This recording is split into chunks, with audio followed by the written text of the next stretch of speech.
On episode 634 of the 40 Plus Fitness Podcast, we bring back Brian Gryn and discuss his book, The Stepladder System, 6 Steps to Lifelong Health and Vitality. You can find the full show notes for this episode at 40plusfitnesspodcast.com/634. Have you decided you're ready to make a change? To reclaim your health and fitness? The 40 Plus Fitness Podcast is here for you.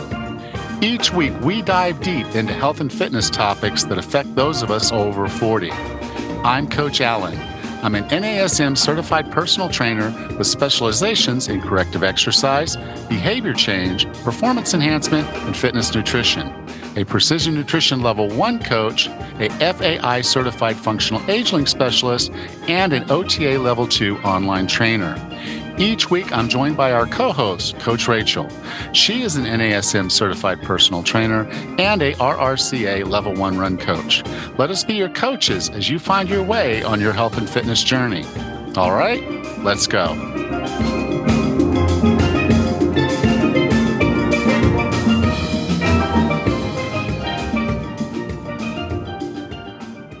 Hi there, I'm Coach Allen. If you're over 40 and struggling to shed those extra pounds, I'm here to tell you there's a better way, a path to lasting weight loss and a healthier you. I understand where you are all too well. You've tried countless diets and exercise programs that have promised quick fixes only to be disappointed and left feeling defeated. It's frustrating, and at times, you probably feel a little hopeless. Even when you manage to lose some weight, it comes right back when you can't stick to the strict diet or intense workouts. I'm here to offer you something different, something that actually works. It's not a fad diet or a miracle pill. It's not a cookie cutter workout program. It's a transformative journey towards a healthier and happier you. Imagine losing 15 pounds, 30 pounds, or even more, full of energy and living life to the fullest. Doesn't that sound like the journey you want to take? Well, I'm here for you. I now have 3 openings in my Shed the Weight program. You'll work directly with me to build the plan that's right for you. And I guarantee that you'll lose all of the weight you want and build a lifestyle that will help you keep it off. But time is of the essence. I can really only take 3 more clients, and then my roster is full. Email me at coach@40plusfitness.com. We're going to figure this out for you.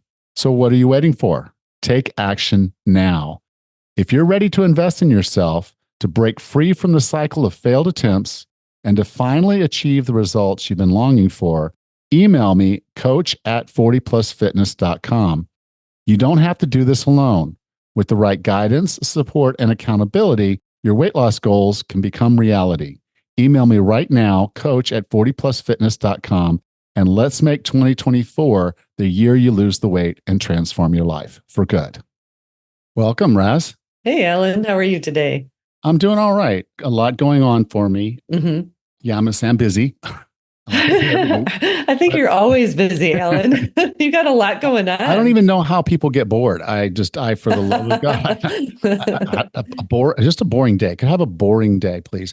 But no, well, Tammy's got a sinus infection and it's impacted. So she's going to have to go through this surgery.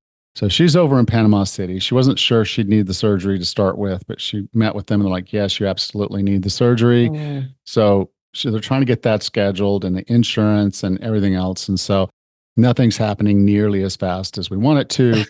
She's already been there almost a week, and she has to stay a week after the surgery. So not knowing when the surgery is going to be, and then another week after that. And every time she leaves, we fill up. So not that I want her to be gone, but Lula's makes a lot more money when my wife's not here.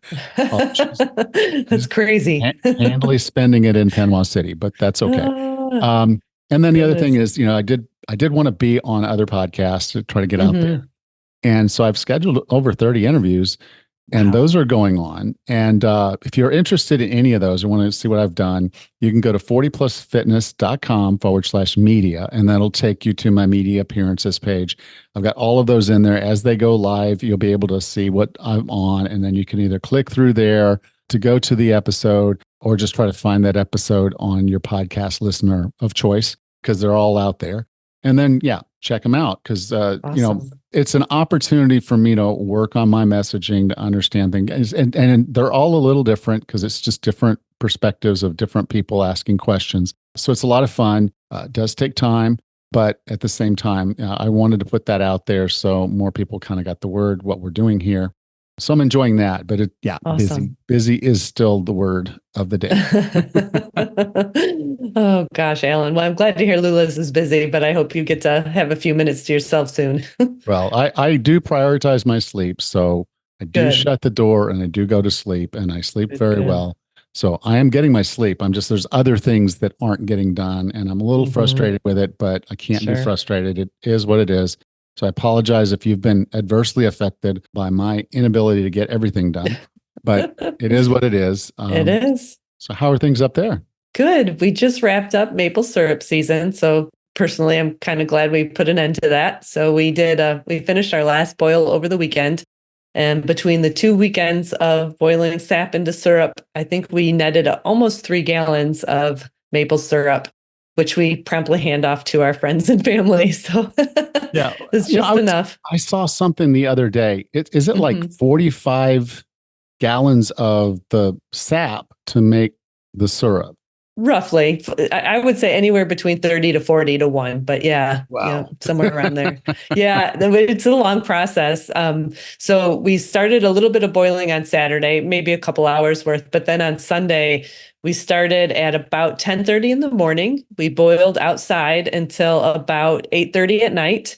And then 1 more hour on the stove in the kitchen where we could monitor the temperature and the viscosity a little bit better.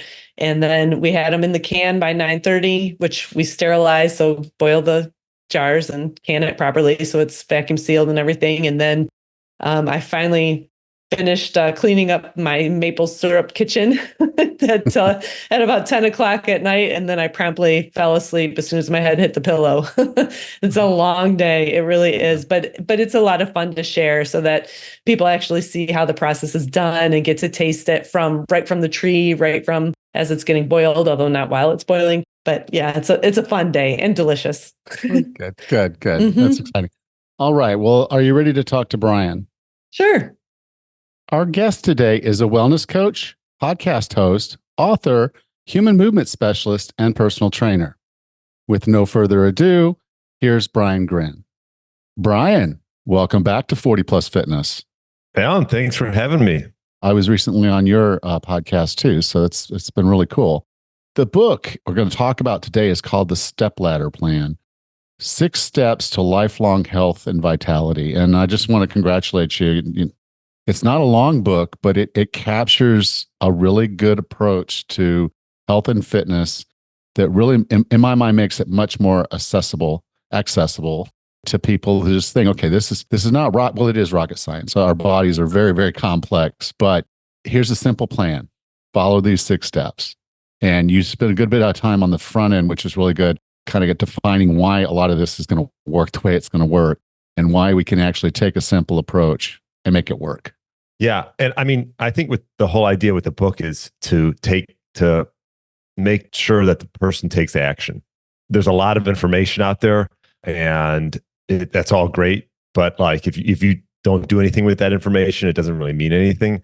And so I think I almost like to call it like a workbook because it help you have to fill it out. You give yourself a score on certain things and make sure that you're sort of moving in the right direction. It's like steps. Yeah. Step ladder. There you go. One of the things that I liked you did at the front, and this is, I think this is really important because we often lose sight of progress because we're so, we just ignore the fact that this is going to be hard. There's going to be some challenges. Some things are going to not go the way we want them to. But you just nip that in the bud. You're like, let's just get those out of the way at the beginning of this. And you had, I think it was 11 of them. And I do want to go through them because I think these are really important concepts that if we just try to ignore them and say, okay, well, what diet should I do? And how should I move? Or I want to exercise to lose the weight. And you don't address these, it's often going to be the thing that kind of stops you. And if you're not looking for it, it's definitely going to stop you. So I'm going to go over each of them. And I just want you to talk a little bit about them and a little bit about what we can do to address those. So the first one is if you don't have a reason why, you're unlikely to succeed. Yeah. obviously I put it as number one because it's probably one of the more important things that I think gets overlooked, especially I think maybe even more by males than females, is just understanding and grasping a hold of like why you're actually wanting to make a change. And a lot of times you get into like diets and exercise, or you try to change habits, but you don't really focus on, the reasoning behind that. A lot of times, and I think it's another bullet point that I come up with is like people wait till it's almost too late, or they wait till something like an emergency happens, or they go to the doctor says something, and then that gives them that sort of driving force to make them take action. But I think it's important, you want to be proactive, understand, and come up with reasonings behind why you want to do this, and not just sort of wait for someone else to tell you to do it. Yeah. I say it all the time because someone will come and say, hey, Alan, I want to lose 25 pounds. I'm like, okay, well, why? It's like, well, because I need to lose 25 pounds. And I'm like, well, then what? Right. And it's like, well, I'll have lost 25 pounds and the world will be great. And your life will just, no, there's usually got to be a deeper reason, a deeper why. It could be a health concern. It could be that really you just don't feel good. But typically there's got to be something deeper than just the weight loss, because that's never going to compel us to stick with it. So I definitely agree. That is probably the number one. Okay. Yeah. The next one then you had was old bad habits don't go quietly. Yeah. I mean, I'm sure we can all relate with this, right? You create these habits by nature. And I think that it's important to understand that, like, what are habits that are serving you and what are habits are not serving you.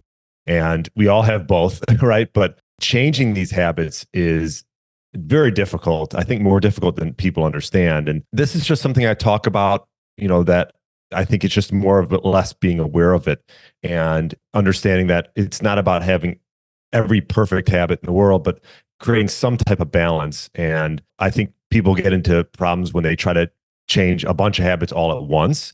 And I think that's where sort of the stepladder system comes into play, where we just take one thing at a time. And once we get that habit under control, or we change that habit, then we move on to the next one, as opposed to just trying to do it all at once and then nothing ever really gets done. I had one client and she told me, she said one day she was just sitting in her kitchen. She came home from work and this was just a pattern. She said, I didn't even know I was doing it. I would grab the mail, I would toss the mail on the counter, and I'd open the refrigerator. So those were the first two things I did after I got in the house. I walked directly to the kitchen, dropped the mail on the counter, and opened the refrigerator. And she said, I was standing there with the refrigerator open, not even hungry, not even really aware of the reason I opened the refrigerator, other than the fact that I knew that I did that every single day when I came home from work. Yeah. And, the fact that she finally became aware of that is so important, right? I think we do so many things subconsciously, aware of the fact that we're doing them. So there's a lot of cues that come, and like people sit down on the couch. That's a cue. Okay, I'm going to go grab popcorn, or grab something. If they go watch a movie, they want to sort of grab a Coca-Cola or whatever it is. Like you have these cues that go on, and so I think becoming self-aware is the first step. Yeah, another client, she told me she called her sister every evening, and they talk every evening. They were twins, but she'd call her sister, and then both of them would open up a Pepsi and then have their call. It was like every single night. That was to have a Pepsi and have a call. And so she, they figured that out, and it's like, well, I don't want you to not call your sister, but how do we break that down so that it doesn't involve a Pepsi, at least on your side, if you don't want to have a Pepsi? And that was kind of hard to break. It didn't go quietly. She stuck with her Pepsis for quite some time. Did she? Yeah. Yeah. And I think replacing it, right, taking that habit that you want, like a Pepsi, maybe replacing that with, I don't know if you did that, Alan, but maybe like a sparkling water or whatever it is. Sometimes that helps. Yeah. Yeah. She did a herbal tea. That became her go-to, was, okay, I'll have an herbal tea and I'll sit with the tea and talk to my sister. And that worked out. She finally got off of her Pepsis. The next one was consistent action is the key to results. Yeah, I could almost put this as number one. Yeah. Now that I'm looking at this one, probably wouldn't happen if you don't have a why. It's really hard to stay consistent. But then, yes, right, consistency is one of those key things we have to have. Yeah, I almost think, like, for myself, like, this is what has gotten me to just like all the things that I want to achieve in my life, both, in health and fitness and work. Like, it's just the consistent aspect of it. I think that, like, I'm not like a bodybuilder or anything, but like I was blessed to start resistance training fairly early. Now kids start even earlier, but I would think I was 17 years old. And it was like 3 days a week, like clockwork for a long time. Now I've maybe changed it up a little bit, but like, it wasn't like I think people maybe look at me, I'm in my 40s, I feel like I'm in good shape, but like, they're like, well, what did you do? And it's like, well, there wasn't anything like groundbreaking that I did. I just stayed consistent for a long period of time. I mean, that was it. And I think some people try to do it like gung ho New Year's Eve resolution. I'm going to be in the gym 6 days a week, but that's not long term and sustainable for most people. And so they end up stopping. Yeah. And that consistency also addresses the second one, because if you start replacing bad habits with good habits, and that's what consistency does, consistency builds habit. And so, yeah, they're all Right. three kind of related there. Then the next one is doing too much at once will break the mission. Yeah. I mean, this goes back to sort of just like that stepladder system approach, right? Like, I find this out even for myself, just on a daily, I don't know about you, Alan, but like on a daily basis, where I'm trying to like toggle between a bunch of things. And I have to like take a step back and be, okay, let's just do one thing and get it done. Right. Like I find that more and more that's becoming a little bit difficult for me sometimes with work, is trying to do it all at once, as opposed to just getting one thing done at a time. And that's all I'm talking about really here. Yeah, it was funny because there was this young guy here at the bed and breakfast. And so, yeah, this week my wife went to a music festival and get her car worked on. So she was gone, which means that I'm running my two coaching businesses and the bed and breakfast.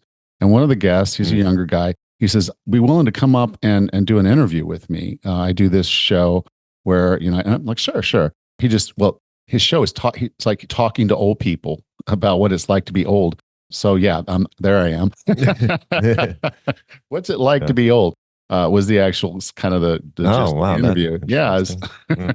Okay. But just cool. So then we get done and he says, well, are you on, what's your Instagram? And he didn't say it. He's just like asking for a phone number. It was not like, okay, of course you're on Instagram. And I'm thinking, dang it, I probably need to get my businesses on Instagram at some level, but I know nothing about the platform. Oh. And so I'm like, okay, I start watching a YouTube video and it's like a rabbit hole of, there's reels and there's carousels and there's this and there's that. I'm like, okay. And so I'm just sitting there, even today, I'm like, okay, I just need to learn one thing at a time, because it was just too easy for them to sit there and say, well, there's carousels, there's reels. Okay, well, I don't even know how to make a reel. She makes it sound like, okay, well, let's just do it. It's easy. I'm like, so now I've got to look at another video on how to do that. And then she starts talking about carousels. I'm like, oh crap, carousels. How do you? Yes, no. And we do that with health and fitness, because we're like, well, of course I have to exercise to lose weight. And of course I have to eat this certain thing or that certain thing. And of course I got to do this and I got to do that. But I like this is because you can sit down and just say, okay, the first mission could be, I'm going to walk twice a day. Until you can consistently do that, maybe give yourself like a few weeks or even a month. Habits, I know there's research around how long it takes to get a habit to stick. And I think I've seen like 21 to 66 days, depending on the person and everything else. But I think you maybe just give yourself a month and do that. Morning walk, evening walk. And once you get that down, okay, now I'm going to eliminate snacking. So I think that's a good place to, if you want to do two at a time, that's fine. But I'm just saying, I think you really want to sort of get it so you get these small wins and you create these habits before you just start moving on to the next thing. I completely agree with that. Okay, the next one is you will lose patience with your progress. Yeah, I think this is just about giving yourself forgiveness in a sense, like already understanding that you might not get to where you want to go right away, right? Like that's just the way it is. It's like barely do people are like, oh, I'm going to lose this much, or I'm going to lose inches, and it just happens. It's quicker than they actually think it's going to happen. Usually it takes longer than you think it's going to happen, because if you think about it, let's just say you've put on, let's just say 20 pounds. Well, those 20 pounds didn't just appear over a few months, right? This could be honestly, it could be a decade or maybe, 5, 10, whatever, 5, 10 years to put on that weight. And now you're wanting to get rid of that weight in 3 to 6 months. So I think this is just about being realistic and understanding that it's probably going to take longer than you think. Yeah, I've seen some clients that needed to lose a lot of weight, and they come in like the first week because they've done a few little things, they lose like 5 pounds. And then in their head, they're looking and say, well, I needed to lose 60 and I lost 5 in 1 week. And they start doing the math and they're Right. like, I'm going to get this done. And then the next week they lose 2. They're angry. They're disappointed that they didn't lose another 5 pounds the second week. And then the third week, they only lose 1. And now they're just livid. It's like, this isn't working.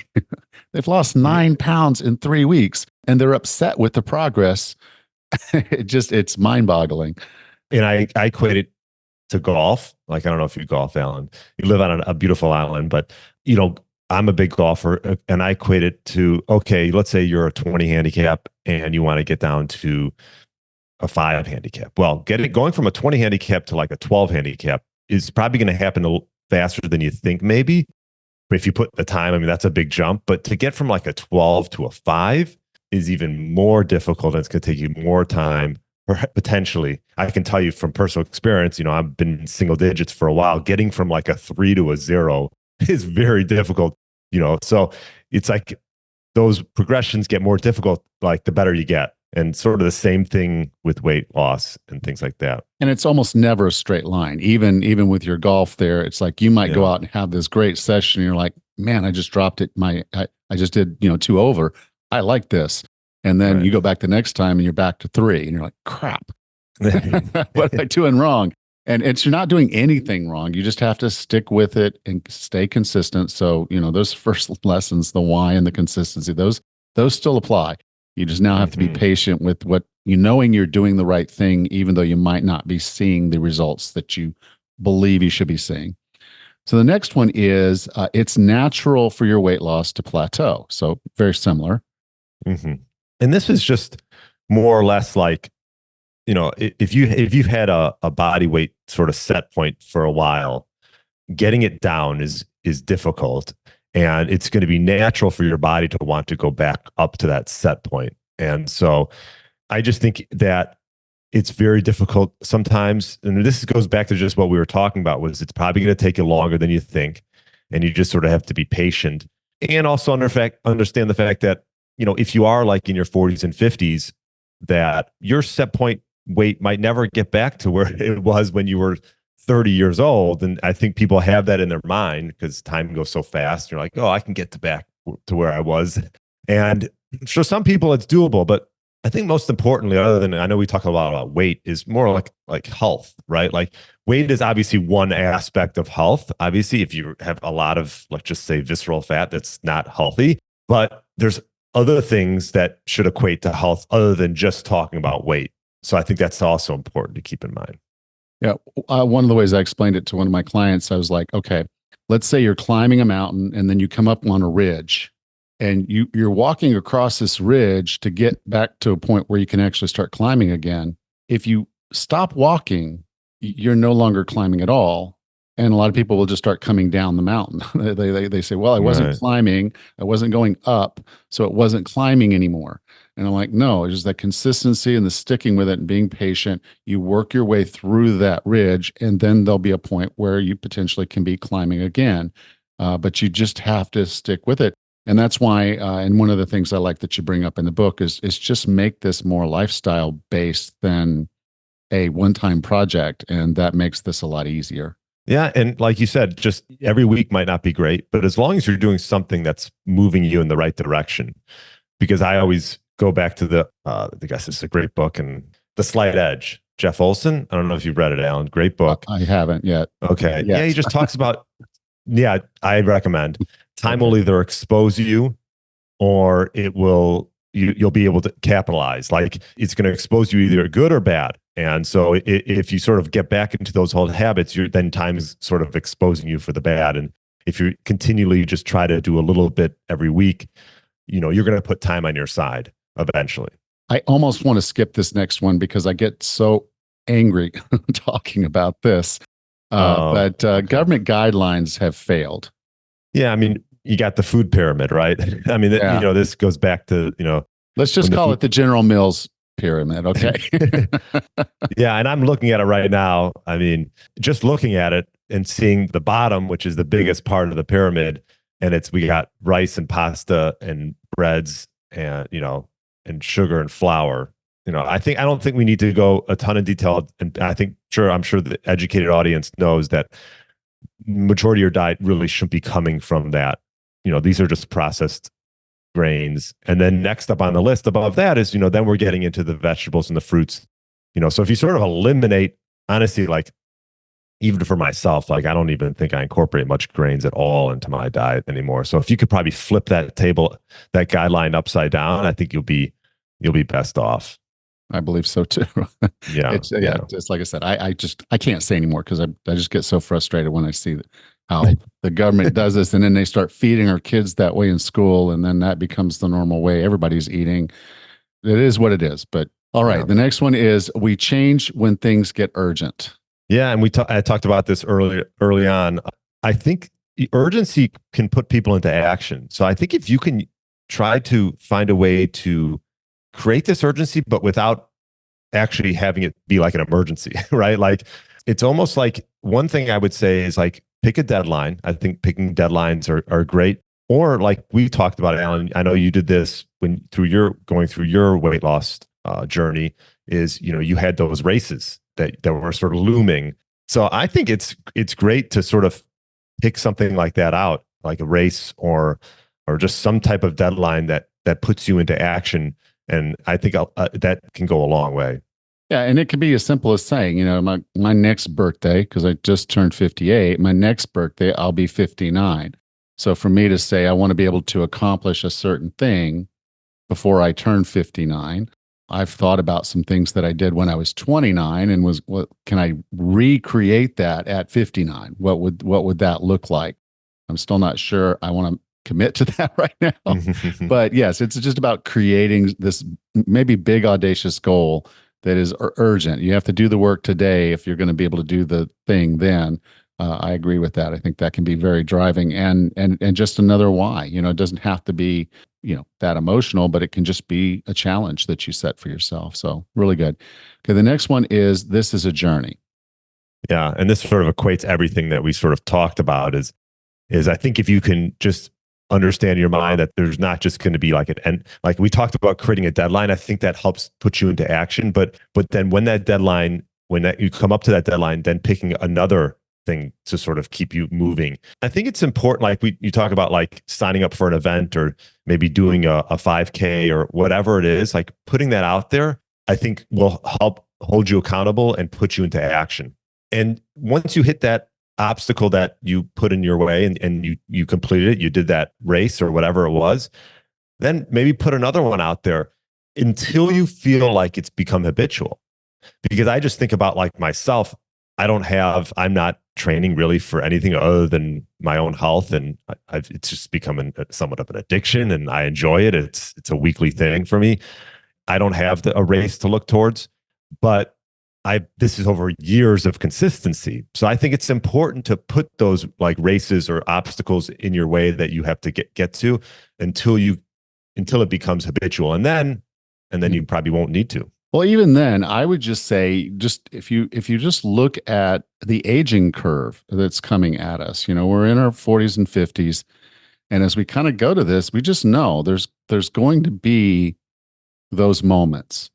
And the more resilient we are when we get to that point, the easier it's going to be for us to get through that point. We saw this with COVID. It was the comorbidities that were the true risk factor around COVID. And, those folks that didn't have those comorbidities, they fared better than the ones that did. Age was a factor, but comorbidities seemed to be a big part of all of that. And so just knowing that that's a part of all of this, if we can keep those from happening. Mm-hmm. So it's not that it's an event, it's almost like a negative event, but we know something like that will come. And so just preparing yourself to be better, I think puts you in a good frame of mind to say, I don't have to have a race in front of me life is going to give me a race. Mm-hmm. Yeah. All right. And then the next one, and I agree, this is probably one where people might struggle with it, particularly if they have family, but is killer in the pantry. Yeah, vegetable oils. You've had a podcast for a while. I've had one for a while. And you have different guests on, some with differing views around vegetable oils, honestly. But just from my thoughts regarding it, I just think that it's something that some of it's not fully understood, but there is evidence to show that it could promote weight gain, inflammation, and especially when it's at high heat. So cooking with vegetable oils is like the double whammy. So I just think a lot of this could be just come down to is, taking those out. And there's so many other options now to cook with that it's really not difficult. Like I've been cooking with coconut oil for a while now, and it's great. I mean, and it's a very neutral taste profile. So I find some people can taste it more than others. I find I can cook almost anything with it. And when you're using these saturated fats, they're so much more stable when they're exposed to high heat. So you're not even exposing yourself to the possible inflammation that be coming from heating up vegetable oils. So this is just something that I think people can change, and it's not it shouldn't be a big deal to change. Yeah, I think we might have some vegetable oils somewhere in our pantry. I don't go to that part of the pantry. I've got my own little part of the pantry where I have some avocado oil and I have some coconut oil and a little bit of olive oil, but that's usually just for salad. All right. So the next thing is, and this is, we had you on for the first podcast because it was an opportunity to talk about this.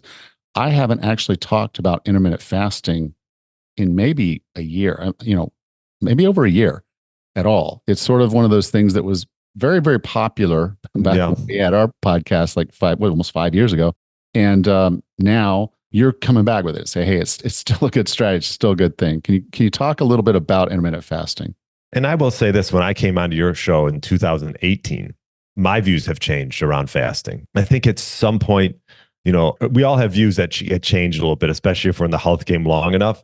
And this one, it has, but I felt like I should put it in the book because I think it's a valuable tool that people can utilize. I think maybe when we talked in 2018, I thought it was like, oh, this is for everybody. So I don't necessarily totally agree with that. I think that, but what it does, I think the pros of doing some type of fasting is, one, it gives you sort of boundaries.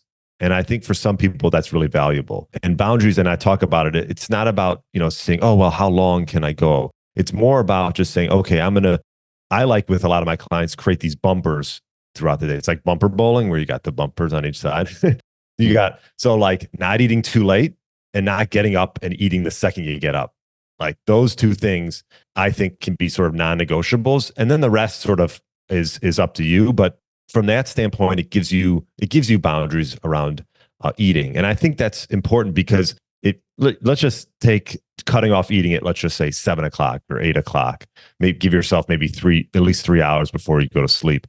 That alone helps with digestion, will help with sleep quality, get, sort of that your blood sugar and insulin down to a better level, as opposed to just like laying down right after you eat, sort of thing. So I think that alone is big. And so I talk about this in the book, and, I used to be a little bit more into fasting, but I will say what I learned from it is that, if you are in a situation where there's going to be, let's say you're going on an airplane or you're traveling and you're just around food that's not really going to serve you, you sort of know, it's just a confidence. Okay, I don't need to eat this because I've done this before. I can skip this meal for a few hours and maybe have something when I get back, sort of thing. And I like it from that standpoint, almost like the mental side as well. So yeah, we talk about it, and we just sort of talk about taking a stepladder approach to doing some type of fasting. And I think it can be beneficial as a tool. I naturally intermittent fast. I don't even think about it that way anymore. We're recording this. It's 11:30 for me here. I haven't had any food today. I woke up. I had some things I needed to get done, and here I am doing this podcast. I get off of this one. I'm in another one. I think there's a gap there. I do have to sometimes schedule eating. Actually, put it on my calendar so I don't book anything. So I actually think, and okay, I guess I need to eat now, because if I don't eat, I won't eat today at all. What I do like about intermittent fasting, I'm not a fan of full fasting. Like if you wanted to try to do several days in a row, you need to have some medical attention to make sure that you're okay, because that might not be a good for you. But intermittent fasting is one of those things where I think you get to play with hunger. And we've almost all been taught that being hungry is bad. But being hungry is sort of like walking into a room and being a little cold, or walking outside and being a little hot. It's a feeling. It's your body's experiencing its environment. This environment is that there just isn't any food in your stomach right now. Granted, if you're starting to feel blood sugar issues and things like that, that's different. That's not hunger. That's actual blood sugar. You probably need to eat. But being a little hungry is not a bad thing. It's just a feeling. And I think people get afraid of ever being hungry and thinking, well, then I'm going to go in the kitchen and eat everything. I'm like, no, that's a decision. If you go in the kitchen and eat everything, being a little hungry is nothing to be afraid of. I know people are afraid of like binging and things like that, which I totally get. I mean, that's why I talk about, well, one, you want to ease your way into whatever type of fasting. And fasting can look different. I mean, you could start with fasting, and that could be just like eliminating snacking. If you eat breakfast at 9 or whatever, 8, 9 o'clock, and then just work on giving yourself 3 to 4 hours between each meal. I mean, that could be your type of fasting, and there's nothing wrong with that. And so, yeah, I do think it was a big sort of hyped up overall health benefit. And I think people have found benefit from it for sure. But I do think, like anything else, it can be overdone. Yeah. And there could be problems that go along with that. So I think you just got to, if you're going to do some type of fasting, just ease yourself into it. And that's what I say. I think a lot of people, when they started getting into OMAD, I'm like, I wouldn't do OMAD. I just, one meal per day. I wouldn't do that, because it would be nearly impossible for me to sit down and eat the 2,000 calories that my body needs and the nutrition I need in one meal. I would probably only eat maybe 1,400, 1,500 calories, and that would be all I could choke down in that one meal. And I would not be getting the calories I needed or the nutrition I needed. So I think that's where a lot of it started to go a little south for me. Was, look, you still need to eat as much food as your body needs, and you still need to get all of the nutrition that your body needs. This isn't permission for you to just not eat. That's where I think it went a little off kilter, is that, well, I'm just not going to eat enough. And yes, I'm losing the weight, but you're losing muscle mass. You're not getting the nutrition your body needs. And there's a whole lot of things that you're doing. It's almost to the point of eating disorder. No, I agree. I've actually added in a meal, now so like I've tried a little bit of everything, but like, yeah, I found that I wasn't getting enough nutrients and calories for like my activity level. And like you said, especially as you get older, you want to build and maintain muscle. And when you're fasting, you're putting yourself in a catabolic state.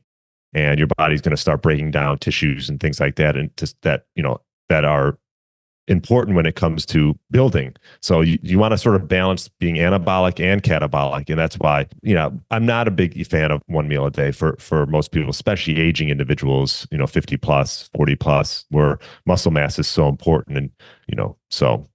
Okay, so your Stepladder system basically has 6 pillars. Can you talk a little bit about how we approach this and what this looks like? Yeah. So, I mean, what I do within those 6 pillars is sort of take you through each of them. And we also do like an assessment, like where you're at with that. Like, for example, the first one is creating clarity. So I don't know if we want to touch on all of them, it's totally up to you. But the idea behind each of them were sort of these big pillars that I think everybody, almost like non-negotiables, that everybody should understand, like, okay, I have to do this, this, this, and this, and and try my best to optimize each pillar of health. And obviously everyone's a little bit different, but I found that this was like these pillars are just the ones that like keep coming up with everybody, no matter the person, sort of thing. Yeah. Well, the way I looked at it is as I was reading through this, I was like, okay, this is not a ladder. This is a cycle. If you do this right, you go through each of these, you're going to find yourself on the other side of your goals and your aspirations. And like we talked, it's a journey. Guess what? There's another ladder. Start climbing, Yeah. So yeah, just briefly, if you'll briefly go through the 6, so we kind of have an idea what they are, and then that'll work. Okay. I mean, like I said, the first one was creating clarity, which is understanding like not only why you're doing something, but also understanding where you're at. Like I talk about in the book, a DEXA scan. Now, I don't know, you probably don't have DEXA scans where you live, Alan. Not right now, but in the States, they're fairly accessible. And if you don't want to do a DEXA scan, you can literally easily just take measurements, body circumference measurements. Got one right here. There you go. Yeah, right. Not a DEXA, it's a tape measure. And also too, obviously how your clothes fit you is a big one. But I think having some type of measurement, I also think that understanding how much you're eating early on is maybe just not how much and what you're eating. So doing you can put it in like an app and just track that like for the first week or two, just understanding where you're at. And then from there, once you understand sort of your baseline, then it's about creating some type of ripple effect. I think this is really important because early on, you want small wins, right? And you want to create momentum. I think you talked about it on my podcast. And so it's like early on, the low-hanging fruit, like what are those like obvious things that that you have to change? This could be, maybe that you're late night snacking. And this is like one area that can just be, I'm not saying it's going to be easy to get rid of it, but I'm saying, this is low-hanging fruit that's going to make a big change or even a small change early on just to create momentum. So starting with that small change, something that could create a big result is number two. Number three is sleep. Obviously, we all know how important sleep is. And this is where you sort of build back up, right? This is your repair, your recovery time. So I find as I've gotten older, I don't know about you, Alan, is really trying to optimize my sleep. I have a dog that tends to come in and out and will come on the bed, which is my fault. I have one dog that doesn't and one dog that does. So he'll wake me up, but even those little wake ups can disrupt sleep. And then I got to go to the bathroom, and then it's like quality sleep, really important. And that's, we talk about in the book about building a sleep routine, which most people don't have. From there, I call it chill and relax, but that's just about stress. I mean, we know how stress could cause weight gain. So, even, chronic stress is obviously the worst type of stress. We're all going to have, little stressors throughout the day, like that's what almost going back to fasting. Fasting is a stressor. Like I think someone who's really stressed out from work and family probably shouldn't be fasting or doing any type of fasting or cold plunging and stuff like that. I think you do those things because those all go into like a stress bucket, right? Yeah. So when you compound those things, that's when you can run into issues. And so stress, really important to understand, like at least grasp ways to counteract it or do some type of, whether it's breathing or, meditation. I love yoga. That's just my thing. And so we obviously talk about how stress is just something that's prevalent in most people's lives. So we get into managing that.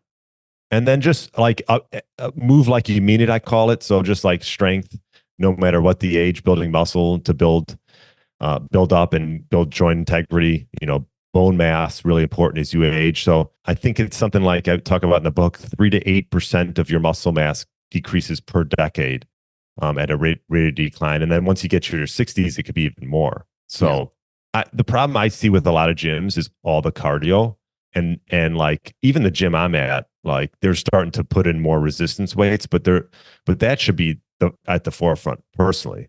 And that's not how we're going to design a gym. We want you to stop at the door and then walk back out. We're going to put those scary weights back there in the back. Yeah.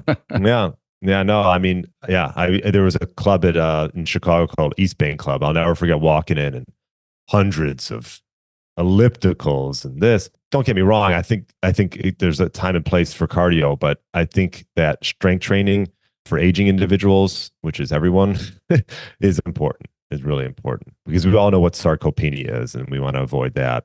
And then did we hit? Oh yeah, just eating. We get into nutrition again, and we talk about obviously what's been going on with traditional diets and traditional standard American diets versus what we should be putting into our bodies. And this could not everyone's going to eat the same way, and I'm not dogmatic about that. I think we talked about it when you came on my show. Is just the fact that people should focus on single ingredient foods as much as possible. I believe that's Yeah. Okay. That's all of it. Well, yeah. And what I liked about this is, again, and this goes back to the things that you talked about earlier, is that you're not going in and trying to do all 6 steps of this ladder at one time. You're sitting down and you're being methodical, and you're being, okay, you get clarity. And then you're like, okay, now I've got to fix my sleep. Now I've got to fix my stress. Okay, now I'm going to start really looking at what I'm eating, and I'm going to start making some small changes until I feel like, okay, I'm moving forward with this. I've created some better habits. And then you start saying, okay, now I'm going to look at movement, or I think I got those backwards, but you're looking at one item before the other, and you're saying, okay, let me get this going, get comfortable with this. Growth is going to come by pushing outside of our comfort zone, but it's not going to come if you try to throw 6 things at yourself at the same time. So I like that it's a ladder idea, because no one can think about climbing 5 rungs of a ladder at one time. You go one rung at a time, and if you're going to do it right, you have 3 points of contact at any given point on that ladder. So you're doing it safe, you're doing it right. So I do like that concept a lot. Thank you. Brian, I define wellness as being the healthiest, fittest, and happiest you can be. What are 3 strategies or tactics to get and stay well? Oh, wow. 3 tactics? Yeah. Doesn't have to be from the book, although I think the book is full of them, but just pick 3. That's why I'm like, well, I'll just say like walking would be one of them. It's something that, hopefully most people can do, right? To some degree, like you talked about with your client, you even had that client start by just walking around their car as a lap, right? So like walking after meals. How about that? That'll be one. Okay. Number 2, some type of resistance training. And this could be body weight. You don't even need to use weights. You could start with your body weight and work from there.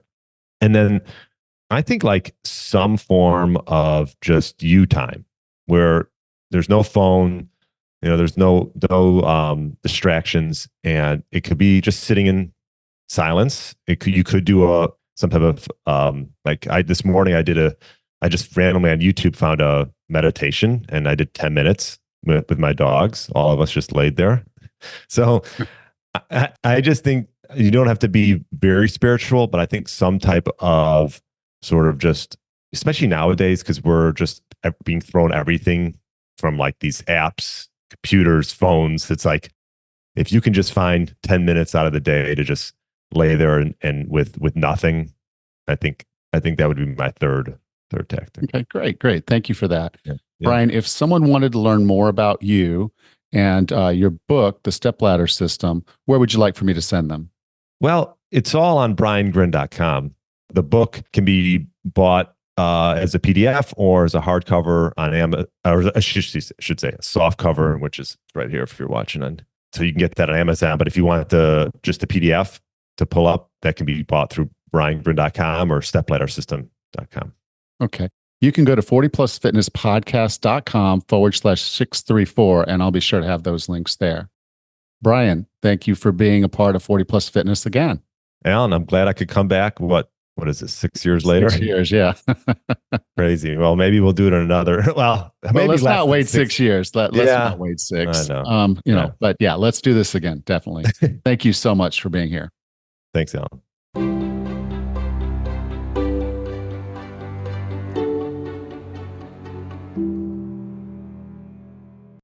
Welcome back, Raz. Hey, Alan, that was a really fun conversation. I like books like his with his stepladder plan because he's got like actionable steps. I appreciate the science when we talk about what carbohydrates do in the muscle and this and that, but I like to get to the meat of it and have something that I could do right off the bat that can in some way improve my health and fitness. I love it. Yeah. And it fits into kind of what we do here. I want you to come out of every episode with something that you can do. And so that's why at the end, I asked them for the tactics and strategies. And I even tell them, I said, while they're waiting for their book to arrive from Amazon, what should they do, for health and fitness? That's kind of the mindset that we run across the whole thing. I go through and pick out parts of books because I know they're relevant to you and they're actionable. The things we're talking about, yes, we can get into the deep of it. And I love getting into the science and I mean, particularly when they start getting really, really deep. I just do. I want to hear how someone's going to describe the Krebs cycle. I've now read probably 200 books that describe the Krebs cycle or the citric acid cycle, whichever way you were taught. And it's extremely complex, but very. It has simple solutions on our side. It's almost like pull a lever, this happens, pull that lever, that happens. It's pretty simple when you break it down like this to actionable steps. And right off the bat, when you were discussing the 11 steps at the very beginning, one of the steps that I really just kind of chuckled out loud was, you will lose patience in the process. And my gosh, like I have lost patience anytime I've done anything having to do with my health and fitness. But I laughed out loud when he said, no one says that this happens so fast. No one loses weight fast. If it was a fast process, we wouldn't be in the position we're in today. But someone else does. You know, they're always going to point, they lost that weight so fast. I wish I could. And that's not the right mind frame either. You know, the point of this is that fitness and weight loss take time. It's about consistency and chipping away at it. And I know people can tell you, you know, Rome wasn't built in a day, or you didn't gain all that weight in a year or a month, and it's true. But the point being is, what does quitting get you? Right. You know? And, yeah, for sure. And, you know, one thing I learned this year, Alan, since I've been on some thyroid medicine, it takes 6 weeks for my thyroid to respond to the medicine I'm getting. 6 weeks. That's a long time. And I've had another dose change. So that's 12 weeks of my body adjusting to this particular medicine. And it just really was a neon sign to me that this is the same thing that we deal with day in and day out with changing how we eat. If we eat differently, it could take weeks for the body to respond. If we exercise even consistently, weekly, daily, whatever we do, it could take weeks. Now, I know in weight loss, for certainly, we could lose a pound here, or ounces there, maybe 5 pounds, usually when you're just starting a whole new regimen. But it does take weeks, maybe months, possibly years, depending on how much you want to lose. So it's just, I particularly was fond of the ability to recognize you might lose patience. Well, and again, how you feel is legitimate. I mean, you know, if you get angry, you get frustrated, those are legitimate feelings, and you should accept them for what they are. But, you know, as I said before, okay, what is the other option? You know, the other option is to quit, and that's going to get you better results. And the answer is no. Right. So if you know the things you're doing are right, you just keep doing them. Keep at it, for sure. Yep. And then the other thing that he mentioned was we go through plateaus, obviously. If anyone out there has ever done any weight loss program, you hit a plateau. But he pointed out, don't equate weight to health. And sometimes we get lost because we're always monitoring the scale to see if anything of what we're doing is making a difference. It's the lowest hanging fruit for sure, but it's not necessarily indicative of your overall health. One of the problems, and again, it is what it is. Doctors like to talk about this from the perspective of losing weight. They will weigh you when you walk into the doctor's office. First thing they do is weigh you. And then after you learn your weight, they then check your blood pressure. I think that's backwards. But they should check your blood pressure before they check your weight. But because it might be a little lower. But the core of this is that they will tell you need to lose weight when you have high blood pressure. They will tell you need to lose weight when you have high cholesterol. They will tell you need to lose weight almost any time. If you're not the perfect BMI, they're going to say you should lose some weight. Weight is very easy to measure. So that's one they can tell you. They know you probably have a scale at your house.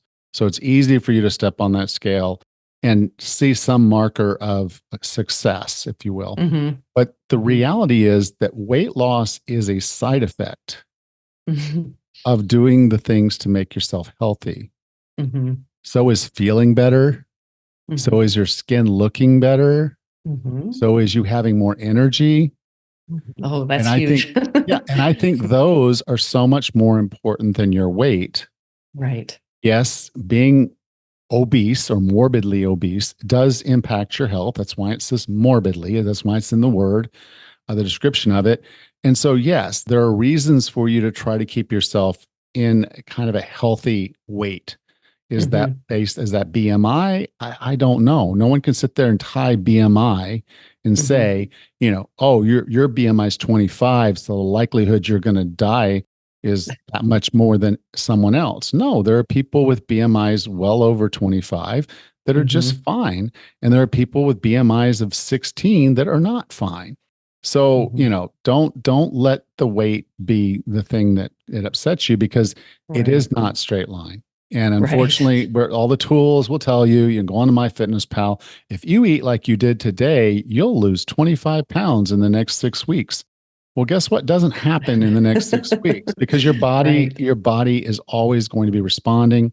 If you're eating less food, your body's going to slow down some things and say, okay, well, nutrition's a little scarce, so we might have to shut down some of our immune functions, some of our sexual function. You might not be sleeping well and your body's higher stress. So cortisol's in your system and it's just not going to allow you to lose weight. Your insulin might be too high.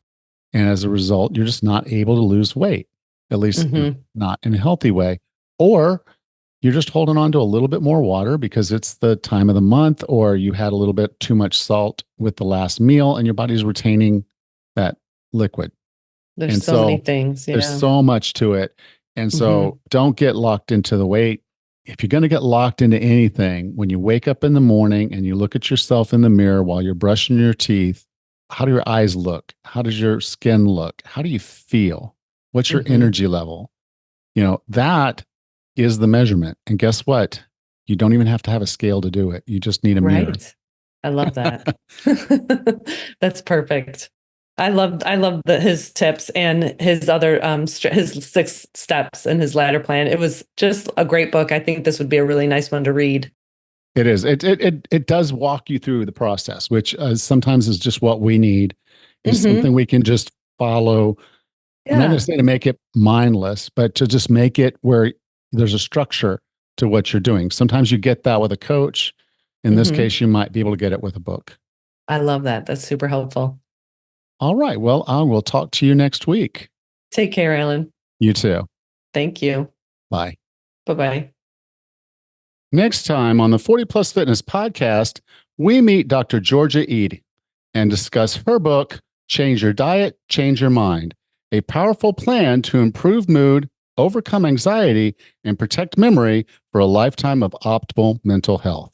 Until then, have a happy and healthy week.